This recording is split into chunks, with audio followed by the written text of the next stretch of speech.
সকাল সকাল স্নান খাওয়া দাওয়া করে বেরিয়ে পড়লাম আজকের গন্তব্যের উদ্দেশ্যে। এখন আমি বাস ধরবো।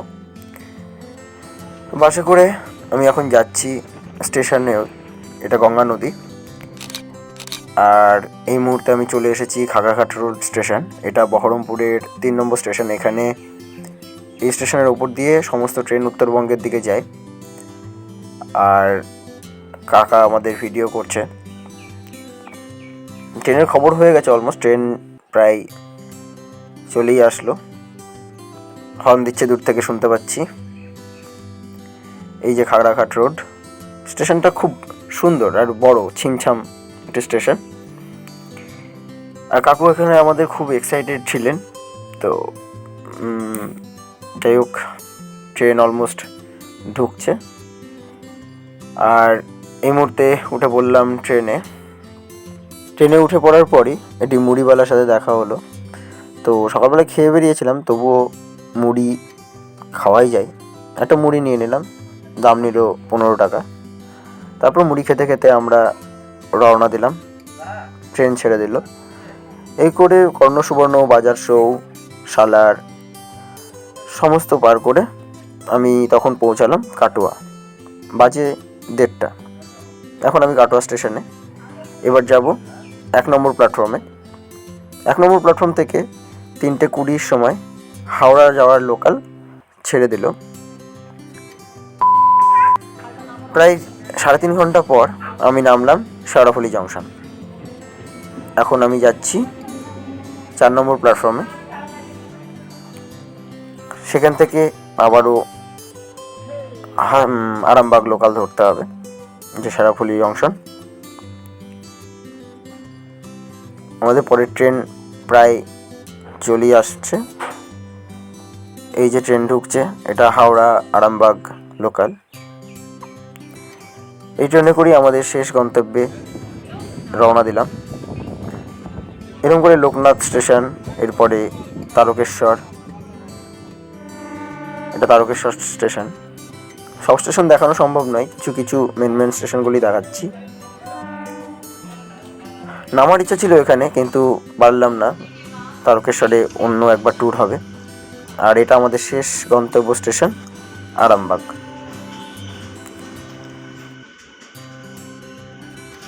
হ্যালো, তো আমরা অবশেষে পৌঁছে গেছি আমাদের আজকের লাস্ট স্টপেজ, মানে আরামবাগে।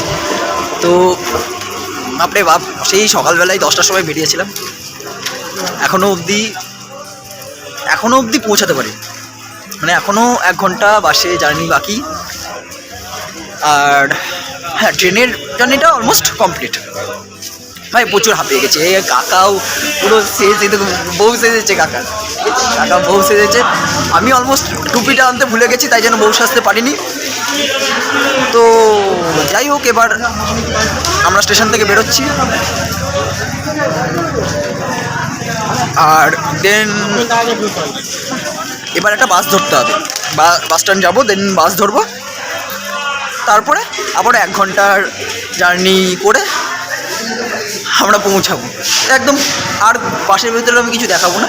দেন একদম ভেতরে গিয়ে, মানে একদম পৌঁছে গিয়ে দেন তোমাদের সাথে শেয়ার করবো। তো বাকিটা তো বুঝতেই পারছো, প্রচণ্ড টায়ার্ড আমি। তো চলো যাওয়া যাক। Tata tata, bye. তো হ্যালো এভরিওয়ান, আমি এখন নেমে গেছি পাণ্ডুগ্রামে। এটা হুগলিতে একদম, মানে প্রায় লাস্ট। এরপরে সাইড চলে যাচ্ছে বাঁকুড়া, আর এক সাইড এদিকে পূর্ব মেদিনীপুর। তো যাই হোক, এই যে একটা বাজার, একদম নর্মালি ছোট গ্রাম।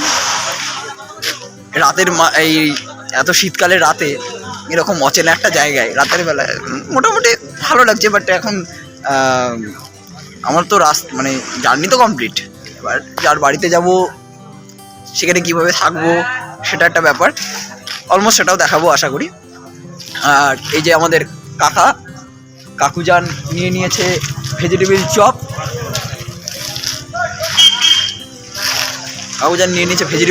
এই একা এটাকে ফেলে দিতে হতো তোমার সাথে।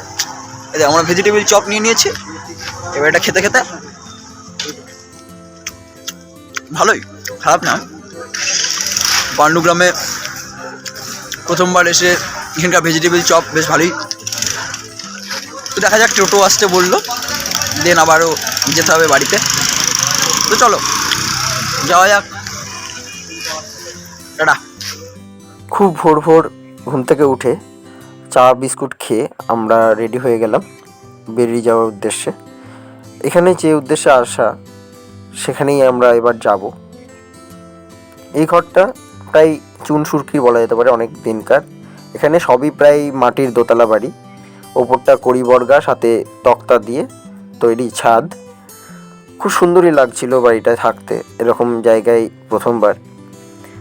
একটু বাইরে বেরিয়ে পড়লাম বেরোনোর আগে, গ্রামটাকে বা পাড়াটাকে একটু দেখানোর জন্য। এখানে মাটির দোতলা বাড়ি রয়েছে আর কর্কেটের টিন দিয়ে ছাউনি করা, সামনে একটা পুকুর। এরপর ওনাদেরই বাইক নিয়ে আর আমি আর কাকা বেরিয়ে পড়লাম এবার মেদিনীপুরের উদ্দেশ্যে। গ্রামটা খুব সুন্দর, একেবারে পুরনো আদলের গ্রাম। আমিও গ্রাম থেকে বিলং করি, তবুও এত সুন্দর গ্রামে সত্যি প্রথমবার। এখানে এখনও মাটির দোতলা বাড়ি, সাথে পুকুর, গরু ছাগল, সাথে দুই পাশে মাঠ, মাঝে কাঁচা পাকা রাস্তা। তো সব মিলিয়ে প্রথমবার একটা মানে সত্যিকারের গ্রামে গিয়ে পৌঁছিয়েছিলাম। খুবই সুন্দর জায়গাগুলো, সাইডে সব বড় বড় সারি দিয়ে কাঠের গাছ, কোথায় আকাশমণি, তারপর পটাশ গাছ, সাথে সামনে আবার কাজু বাদামেরও গাছ রয়েছে। সব যেতে যেতে দেখতে পাবে।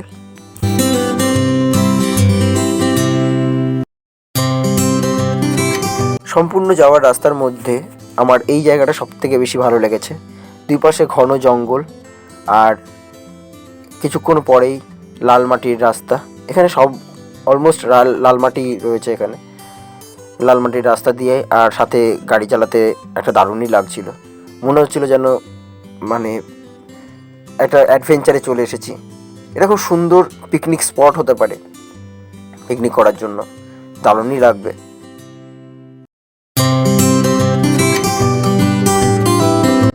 তো যেতে যেতে আমরা গতকালের রাতের অভিজ্ঞতা শেয়ার করছি। গতকাল আমরা গিয়ে পৌঁছালাম রাত্রি তখন 9:30।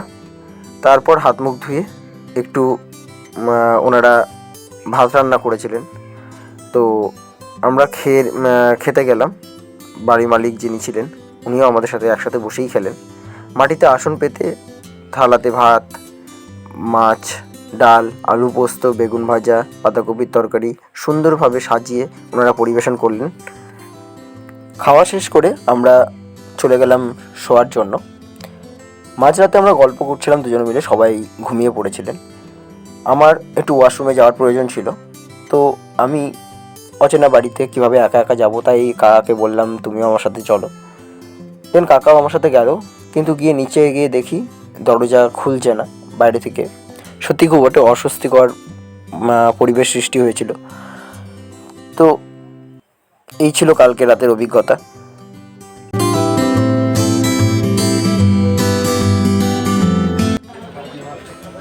হাই ভাই করো, কি করছো? সকাল গুড মর্নিং।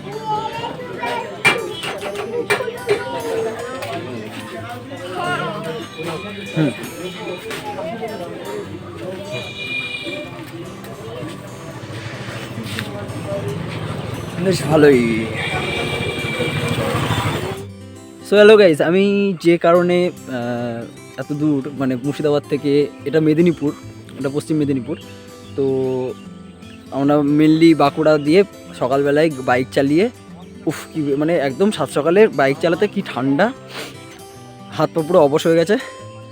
তো যাই হোক, যেটা কারণে এসেছি সেটা হচ্ছে কাঁঠাল গাছ দেখতে। এখানে খুব সুন্দর ছোট গাছে দারুণ ফলন দেয়, বা হাইব্রিড টাইপের একটা কাঁঠাল গাছ, যেটা আমাদের ইচ্ছা আছে যে আমাদের বাড়িতে মানে বাগান করার টাইপের।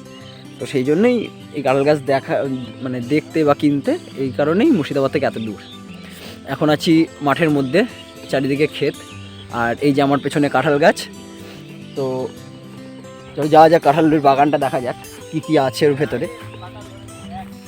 দেখি কাঁঠাল ছোট ছোট একদম গোড়ার থেকে কাঁঠাল ধরেছে দেখা যাচ্ছে। তো দেখি আমরা কি কি কাঁঠাল ধরেছে। এই যে সুন্দর কাঁঠাল গাছ, ভাবলাম তোমাদের সাথে শেয়ারটা করে দিই তাই।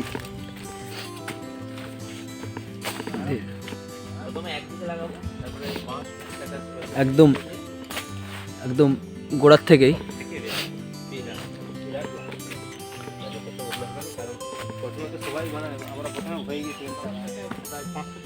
আমি আপনাদেরকে কাঁঠাল গাছগুলো দেখাই। একদম একদম মাটির থেকে কাঁঠাল ধরে রয়েছে। গাছগুলো সেরকম বেশি বড় নয়, ছোট ছোট গাছ হয়, বাট কাঁঠাল প্রচুর। এটা জাস্ট এঁচড়েরই গাছ। এটা শুনেছি নাকি কখনোই পাকবে না, মানে কাঁঠালগুলো পাকে না জাস্ট এঁচড়ের জন্যই। আর অফ সিজনে এঁচড়, এই যে এখন এঁচড় ধরার সময় নয় কিন্তু তবুও এখন সুন্দর সুন্দর এঁচড় ধরে রয়েছে। তো এই বাগানটা ঘুরে দেখার জন্যই বা এখান থেকে অর্ডার করার জন্যই আমরা কিনেছি আর মানে কিনতেই এসেছি। দেখা যাক ওনারা কি বলছেন, আমার ওনাদের মুখ থেকে কিছু কথা শুনি।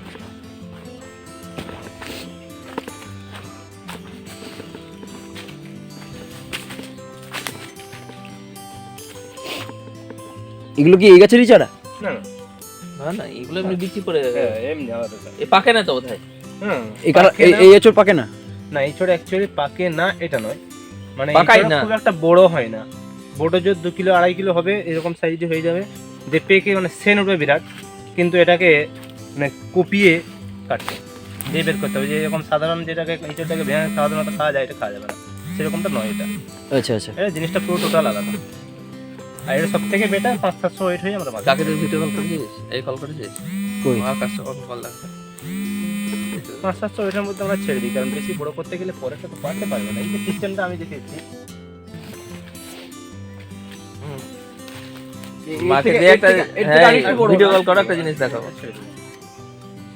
তাও এত বড় সাইজ হয়? না বেশি অত বড় দরকার নেই তো। এই মাঝলা সাইজটা যেটা 500-700 ওয়েট মার্কেটে ছেড়ে দাও, কোনো দরকার নাই বেশি বড় করা। বুঝলি তো ভালো করে? কারণ বেশি বড় করতে গেলে তো ডিস্টার্ব, কারণ এইটা বড় করতে গেলে এটা তাড়াতাড়ি বাড়তে পারবে না।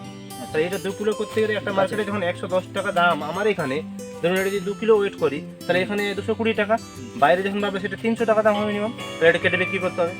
এছাড়া উপায় থেকে 300 টাকা দিয়ে আপনি একটা এঁচড় কিনে হয়তো পরিবার দুটো কি কিনতে পারেন, তাতে পুরো 2 কিলো এঁচড়টা নিয়ে গিয়ে আপনি খেতে পারবেন না। তাহলে সেই হিসাবে এটা কেটে বিক্রি করতে গেলে আবার পার্টি গোলমাল হবে। সেই জন্য 500-700 মধ্যে আমরা মার্কেটে ফেলি। তাহলে মানুষের খেতেও সব রকম বেটার আর কি, মানুষের খেতেও সুবিধা হয়, আমাদেরও কাটতে সুবিধা হয়। সপ্তাহে সপ্তাহে আমরা কাটতে পারি, সপ্তাহে 7 দিন। আচ্ছা, এই যে কাঁঠালগুলো গোড়ায় মানে মাটিতে সাথে লেগে আছে, কিছু হয় না? কোনো প্রবলেম নেই, কারণ এটা আমি দেখছি তো চাষ করি তো সেরকম কিছু অসুবিধা দেখা যায় না। দুটো একটা ফল নষ্ট হয় পোকার কারণে, ওটা স্বাভাবিক হতেই পারে। আচ্ছা, এখানে সার কি সার দেওয়া হয়, মানে কি সার বা বিষ? গোবর সার, জাস্ট নরমাল গোবর সার আর বিষ? গোবর সার, বিষ নানা রকমের দিতে হয়। যখন যেটা মনে হয় যে এটা কাজ হতে পারে ঠিক সেরকম করে দিতে হয়, ওটা কোনো ব্যাপার নয়। ব্যাপারটা হচ্ছে জৈব সার কিছু দিতে হবে, বা ফার্টিলাইজারের নানা রকম যে আছে মালটাগুলো সেরকম দিতে হয়, ডিএপি, ইউরিয়া, পটাশ এসব দিতে পারে। আর গোবর সারটা সব থেকে বেটার, ওটা দেওয়াই লাগবে। গোবরটা সব থেকে ভালো হয়। প্রথমে লাগানোর সময় তো 1-2 করে গোবর সার, কিছু দানা ওষুধ দিয়েছে যাতে না পোকায় নষ্ট করে দেয়, তারপরে চারাটা বসিয়েছি। শুনলাম ওনাদের মুখে কিছু কথা কিভাবে গাছগুলো মেনটেনেন্স করা যায় বা কিভাবে হয়। তো আমরা যাচ্ছি সামনের বাগানে, ওই যে উনি হাঁটছেন, ওনার সাথে সাথেই আমরা পাশের ওই সামনের বাগানটা দেখতে যাব। দেখি ওখানে কি ফলন, কেমন ফলন হয়েছে। এই যে খুব সুন্দর, এগুলোই আপনার ওই এ গাছ না? পটল বলতে ওই মালগুলো কি যেন বলে? এটা পিওর পটল, কিন্তু এরকম লাল যে একদম। ওই যে ওই যে ওই যে ওই গাছগুলো বলছি, ওই যে ওই গাছ। এটা কুঁদরিও আছে। আচ্ছা আচ্ছা, কুদরিও আছে। হ্যাঁ, কুঁদরিটা পেকে গেছে। আচ্ছা, পটল হচ্ছে কি দেখা যাচ্ছে না শীতের সময় তো হুম। তখন দেখা যাবে না, শীতের সময় হলে পটল দেখা যাবে। এই যে এই যে পটলটা। এটা হচ্ছে পটল বলে এটাকে। হ্যাঁ এটা তো চিনি পটলটা। আর কুঁদরি হচ্ছে দেখা আমাদের ওদিকে কুদরিটা ঠিক লাগায় না, ঠিক আছে, ওই জন্যই মানে এমনি চিনি ফলটা, কিন্তু গাছটা চিনি না। এই যে কুঁদরি, এটা আচ্ছা, এটা হচ্ছে কুঁদরি। দেখা যাচ্ছে কোন দিক? হুম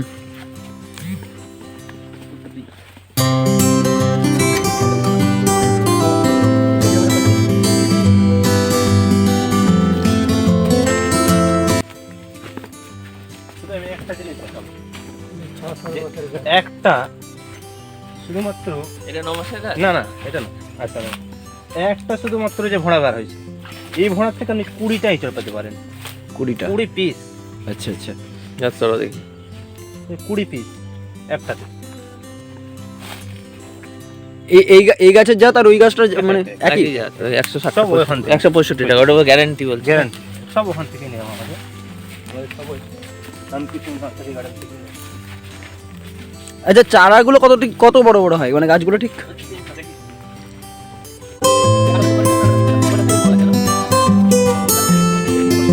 একটা গাছে কত ফল আসতে পারে, এই একটাই গাছে লাগানো হয়েছে, যত ডাল বার হয়েছে তত ফল। তত ফল, হ্যাঁ প্রতিটা জায়গাতে ফল আছে।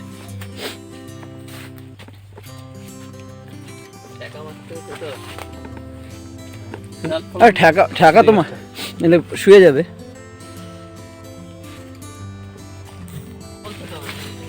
এখানে রয়েছে অনেক কুমড়ো গাছ। এই গাছগুলো কি ঝিঙে নাকি? হলুদ ফুল? শসা ও, এত ফল শসা গাছে। ছোট এই চারাগুলো এগুলো হালে লাগিয়েছে, আচ্ছা। 5-6 মাসের গাছ। এর কতদিন পর ফলন হবে?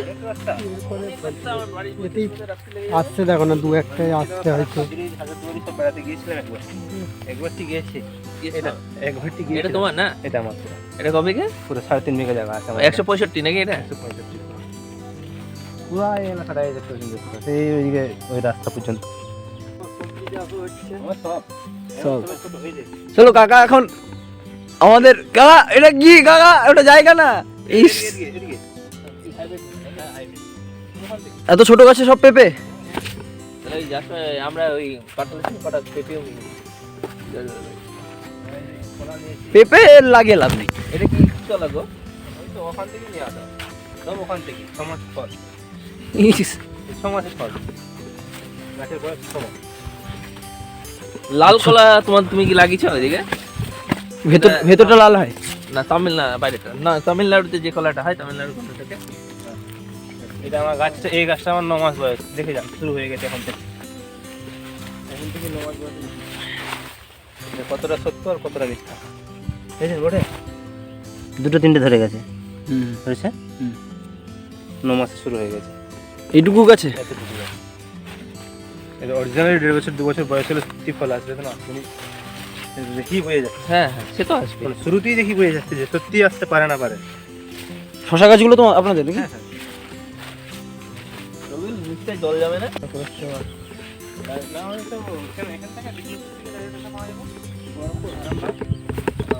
অবশেষে আমাদের মাঠ দেখা কমপ্লিট। আমরা যে উদ্দেশ্যে এখানে এসেছিলাম সেটা সাকসেসফুলভাবে কমপ্লিট হয়েছে।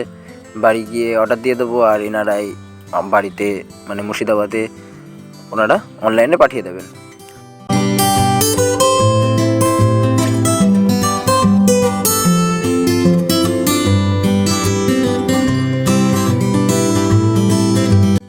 এই সাইডে কুল গাছের বাগান ছিল, ছোটো ছোটো কুলও ছিল, বড় হয়নি, নাহলে নিতে পারতাম কিছুটা।